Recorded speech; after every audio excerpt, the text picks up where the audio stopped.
এটা একটা কি চতুর্ভুজ, একটা চতুর্ভুজ বলতে পারেন। আবার যে রুমাল থাকে না, চার কোনা রুমাল, এটা রুমাল বলতে পারেন। ঠিক আছে, চাইলে এটা খেলার মাঠও চিন্তা করতে পারেন, যার যে ইচ্ছা।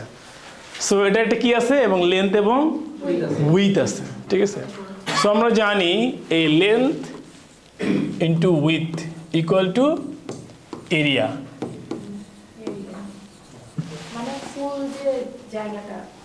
হ্যাঁ রাইট, এই টোটাল জায়গাটাকে একত্রে কি বলে?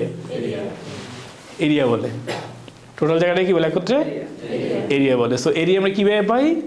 লেন্থ আর উইথ গুণ করলে পাই। মনে করেন ওইখানে কতটুকু জায়গা আছে, আমি কীভাবে মাপবো? মাপার কি আলাদা কোনো সিস্টেম আছে? নাই। তখন আমি কি করতে পারবো? আমি এটার লেন্থ কতটুকু সেটা নিব, ঠিক আছে, উইথ কত আছে সেটা নিব, আর এই দুটো গুণ করলে পেয়ে যাব এরিয়া। ক্লিয়ার? এরিয়া পেয়ে যাব না? আচ্ছা, এখন এই এরিয়া যদি ইঞ্চিতে হয় তাহলে এই দুটো গুণ করলে আসবে স্কোয়ার ইঞ্চ। বুঝতে পারছেন? যেমন যে ফ্লোর কীভাবে হয়? ফিটে, তখন কি বলে? Square feet. 3000 square feet, 5000 square feet, এত বড় ফ্লোর পাওয়া একটু বেশি বড়টা খাওয়া লাগে। ঠিক আছে, আমরা ধরলাম মনে করেন 1500 স্কোয়ার ফিট। ঠিক আছে, দ্যাট মিনস হোয়াট? আপনি ফ্লোরটা কীভাবে হিসাব করতেছেন? ফিটে। ঠিক আছে, অ্যান্ড আপনি যেটা ইঞ্চিতে হিসাব করতে পারেন, সিএম হিসাব করতে পারেন, ইয়ার্ড হিসাব করতে পারেন, ইটস আপ টু ইউ। কিন্তু সেটার জন্য ইনপুট হবে, যদি ইঞ্চি ইঞ্চি গুণ হয় তাহলে হবে স্কোয়ার ইঞ্চ, যদি সিএম এ গুণ হয় তাহলে স্কোয়ার সিএম, যদি মিটারে মিটারে হয় তাহলে স্কোয়ার মিটার। যেমন জিএসএম করেন না? হ্যাঁ, জিএসএম শিখছেন না? জিএসএম কি? এদিকে 1 মিটার, এদিকে 1 মিটার, এদিকে 1 মিটার, এদিকে 1 মিটার, চারদিকে সেম। বুঝছেন? এটা কি বলে? এই যে এইটা ইন্টু এটা, এটাকে বলে স্কোয়ার মিটার। বুঝছেন? 1 মিটার ইন্টু 1 মিটার মানে 1 স্কোয়ার মিটার। বুঝতে পারতেছেন? কেন একের সাথে 1 গুণ করে একই হয়। আচ্ছা, তো এই পর্যন্ত ক্লিয়ার? আচ্ছা, এখন দেখেন আমরা একটু ফর্মুলা বুঝে নিই। হ্যাঁ, ইরেজার নাই এখানে? আচ্ছা, ইরেজার লাগবে না। সো এটা যদি এটা হয় length into with equal to area, তাহলে লেন্থ সমান কি হবে? ম্যাথ করছেন না ছোটবেলায়? কি হবে বলেন? Area divide by width. ঠিক আছে, সবাই একমত?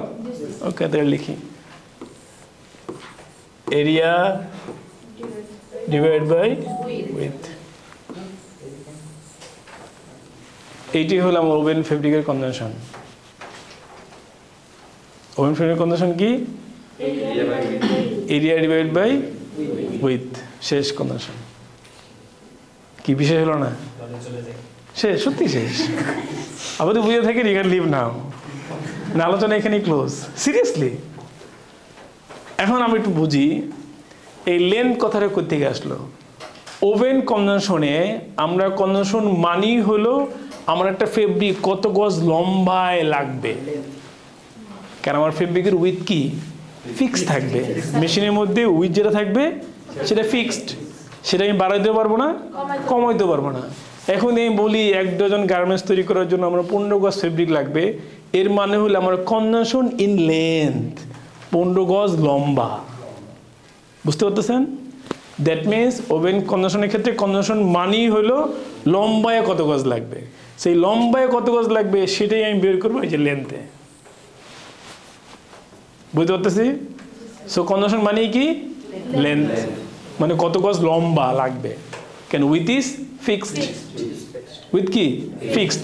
কনভেনশন বললে আপনাকে কেউ জিজ্ঞেস করবে না কত গজ উইথ লাগবে, কেউ জিজ্ঞেস করবে না।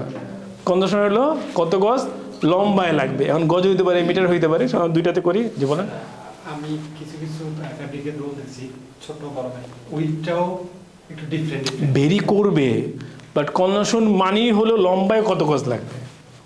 বুঝতে পারছেন? এখন ভেরি কীভাবে করবে? মনে করেন একটা ফেব্রিকের উইথ 42 ইঞ্চি, কত? একটা ফেব্রিকের উইথ 58 ইঞ্চি অ্যান্ড দুইটারে যদি 10 গজ করে নেন, দুইটা দিয়ে কি সমান গার্মেন্টস বানাতে পারবেন? যেটা উইথ বেশি সেটাতে গার্মেন্টস বেশি হবে, যেটা উইথ কম সেটা গার্মেন্টস কম হবে। দ্যাট মিনস আমার ফেব্রিক উইথ যদি বেশি হয় তাহলে লেন্থে কম লাগবে, ফেব্রিক উইথ যদি কম হয় তাহলে লেন্থে বেশি লাগবে। বুঝছেন সবাই এটা? ফেব্রিক উইথ যদি বেশি হয় তাহলে আমার ফেব্রিক ওখানে বেশি পাবো না, তাহলে লেন্থে কম লাগবে। আলটিমেটলি কনডেনশন মানেই হলো আমার লেন্থে কত গজ লাগবে। সবাই একমত? আপনি বুঝছেন? চেহারা দেখে বুঝছে, আপনি বোঝেন নাই। জি বলেন, আসতে দেরি হয়েছে? কোন জায়গা থেকে বুঝছেন? ওটা না, মানে